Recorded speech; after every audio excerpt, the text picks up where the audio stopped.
Marine wildlife sustainability is an important and current global issue, particularly relevant in Australia considering the vastness and significance of the Australian coastline.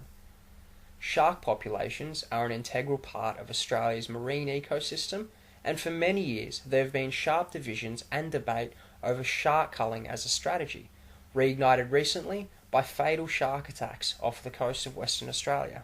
Public safety concerns are countered by the need for ethical management and marine ecosystem conservation. This investigation explored whether or not shark culling in Australia is a responsible and sustainable strategy. There are approximately 400 species of shark worldwide, with 180 species found in Australian waters. Among these species are 13 different types protected under Australian legislation, 9 of which that are listed as threatened or endangered. In Western Australia, shark culling was introduced as a response to 7 fatal shark attacks from 2010 to 13, attributed mostly to great whites. These fatal attacks led to the implementation of the Western Australian Shark Hazard Mitigation Program, which outlined that tiger, bull and white sharks longer than 3 metres could be destroyed if caught 1 nautical mile off the coastline. The policy allowed for baited drum lines with large hooks aimed at catching specimens entering 5 beaches off Perth and the south Western Australia.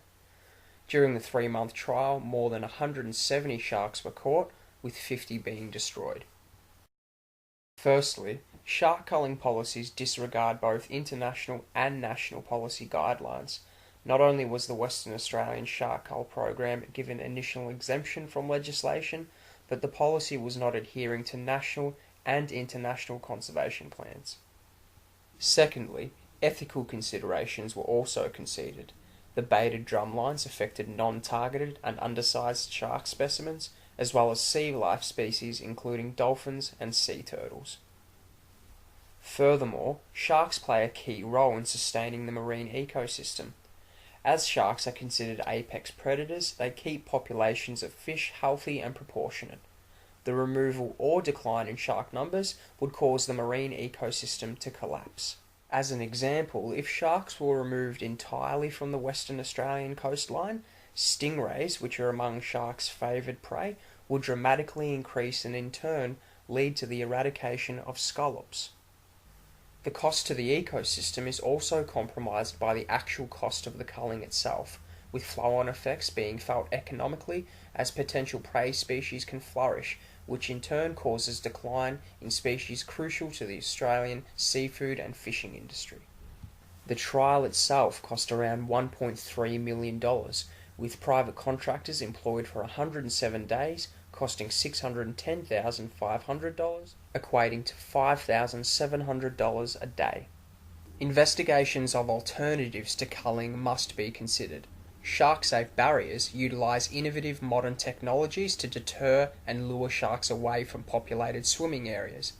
Beach meshing can additionally provide physical barriers between beachgoers, whilst current measures such as aerial patrols and other response initiatives continue to be viable avenues. The use of traditional and social media can and is being utilised as an effective communication and early warning tool. As always, of paramount importance is public safety and awareness. Ensuring increased public consciousness through education programs and taking responsibility for one's swimming and leisure choices are vital.